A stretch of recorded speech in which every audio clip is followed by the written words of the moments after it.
Well, there are a few things. I mean, first of all, it was, like I mentioned, just kind of wanting this to be a whole different movie and signaling to the audience really clearly up front, this isn't going to be, so trading the browns of New England for the blues and yellows of Greece felt like a really obvious kind of, oh, we're in a whole new deal here. Also, as much as there's a rich tradition of murder mysteries in like cozy English, or in our case, New English countryside houses, there's a very much a rich vein of tradition of destination murders, Evil Under the Sun, Death on the Nile, The Last of Sheila, which is one of my favorite films. There's something to draw from in terms of the vacation mystery, and so tapping into that with the. Also, I wrote the script in 2020 in the middle of lockdown, so like a lot of us, I was sitting at home, kind of wishing I was on a Greek island. So that might have had something to do with it. No, I mean a little bit, but not really though. It is kind of as simple as just trying to get the best actors you can possibly get, and we got really lucky that we did that with this. I mean, just my head spins when I think about the fact that we were able to get this group together. There's also the added element of it's a little bit like throwing a dinner party, in that it is an ensemble. We know we're going to be on location together and all be kind of stuck together for a while. So you're also just trying to cast cool people who are hopefully going to get along and have a good time together. And tick, that did that too. Was it Daniel's house? Daniel's, yeah. Yeah, in Greece. It was, and Daniel's house had a. It was almost like walking into, it was an entrance. You had to walk down these steps. Past the helicopter pad.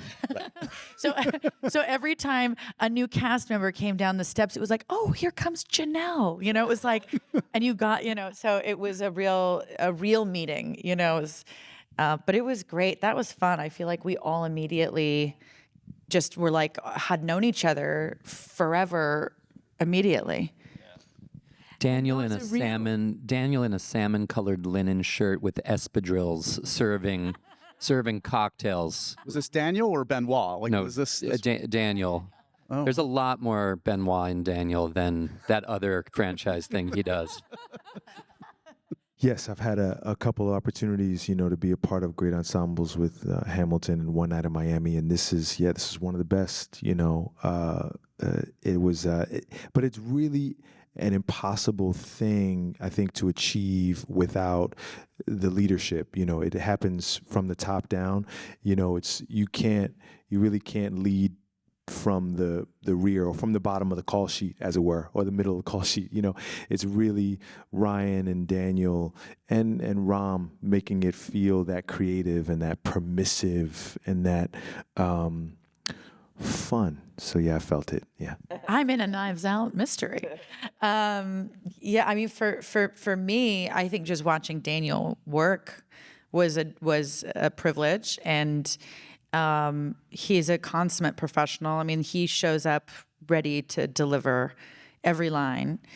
He honors Ryan's words, and he brings something just spectacular, as any movie star would. And Daniel, just to be a part of that and to learn from that and to watch was for me really something. His physical comedy too, I'm just floored by. Just like there's his use of like his control of his body and like how he throws himself into this part physically is something that I was so excited to watch. Yep. He really is a gamer in that department. Daniel did a thing when I asked him what drink he'll have, and Blanc said, "What do you have?" And I said, "Well, I have everything." And he said, I think he ad-libbed this because it's not in the script, right? He goes, "Oh, well, in that case, I'll have a Chateau de Cristo pastis, s'il vous plaît."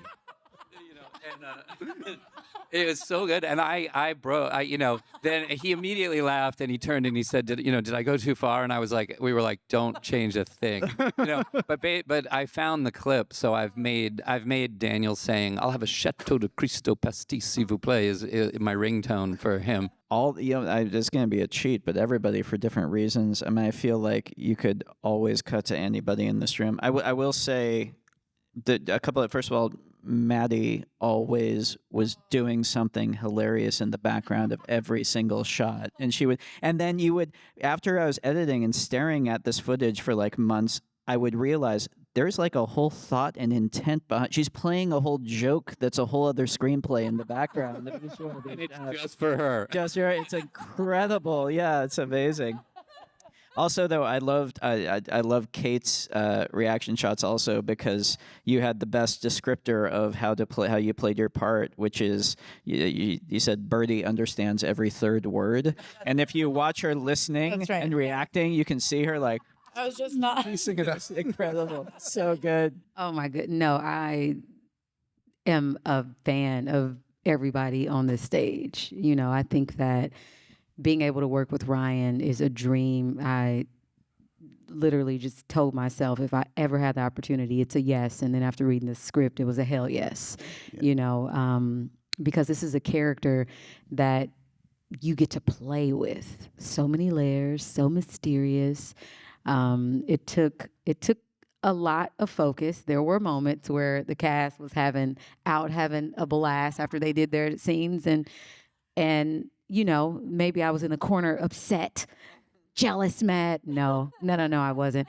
We had murder mystery parties like outside of filming a murder mystery. Right. Like we're in Greece. What can I complain about? You know, I got an opportunity to grow as an actor. I got an opportunity to also gain what I'd like to say family. Yeah.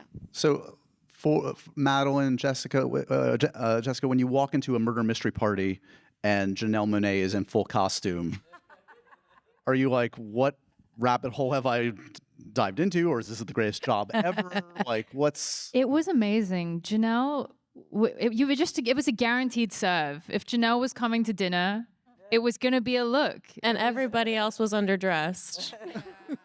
Yeah, I don't even know how you had the time to go find those costumes in Serbia. Like, where were you going? Well, Did you go to Schmiesel? I packed, I traveled.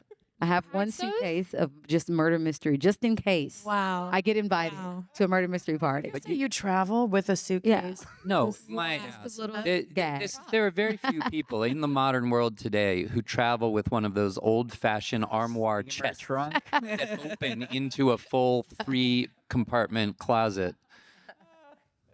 So, okay, I was landing in New York, and you know when like you get close enough to the ground when everybody's phones start pinging, and I got a message from Rian. He was like, "Would you have time for a call?" And I panicked. I was like, "He's gonna tell me I didn't get it." And so I said, "In an hour." I had to prepare myself. And then I was like, "Wait, no, that's stupid." Yes, of course. And so Rian, I was huddled in a corner at baggage claim because it was so loud, and Rian was over the phone asking me if I wanted to be a part of it. I was like, "You're asking? Is that even a question? Of course I do." So yeah, I mean, and then I proceeded to like have the best weekend of my life, and cheers to that. It was amazing. She's a lot younger than the rest of us, and she hasn't learned yet that if you don't get it, you hear from the Israeli producer. Do you have time to talk for a minute? Yeah, you rarely get a call saying you don't get it from anyone involved in the production. You're forbidden from this role. Ryan's so sweet. I would think Ryan, would you ever call anybody and be like, so he's such a sweetheart, just in general. I feel like he would be like, you know what? This person deserves a nice call to let them down. Agreed. If anyone would be. The best call ever. I mean, when I grew up, it was a weekly thing. You know, it was Murder, She Wrote, and Yeah. Perry Mason, and my parents were still watching Columbo and Beretta, and you know what I mean. So it was a very. I have sort of like warm and fuzzy memories around a weekly murder. And try, you know, and a person that you have a real affection for, getting to the bottom of it. I just like murder mystery parties, hosting, too. dressing up. Werewolf is one of my favorites, and Assassin is another. And I'm a villager, and I'm not. Should we play right here on stage? Should we do a game of Mafia? Yes. Mafia. We got Do time. it. Come on, get the playing cards. Let's do it. Let's do it. Definitely Kathryn, right? I mean, Yeah. no. Yes. I'm going to say The a tan beige shift. beige tan. That beige rack was solid. My beige. It's brown. all about the visor for me. The visor, and I Yeah. think also my wedge platform. They weren't even a wedge. They were like a. Oh no, was it? They were It like a was just- flat. It was a flat, was but just just a with flat- a lift and with an elastic. They made a To rope hold it on. Also, they had like a rope Comfortable. sole. Yeah. Actually, in the wardrobe, in the wardrobe thing, you know, they often have the Polaroids up of everybody who's been in before you. And I came in pretty late, and I you know, haven't met anybody, and I looked at the Polaroid wall and thought, this movie's gonna be pretty funny. Like I did, you know, and I saw Bautista in the crocodile skin bikini. Oh, yeah, and I that was thought, my "There's favorite." At least one really good laugh in this film. What's amazing, Ryan and I have been talking about this a lot. The people it could be grows. The list of people it could be grows longer every day, and even some of the ones we might not have thought were candidates have proved themselves to be, just in recent weeks. But the best.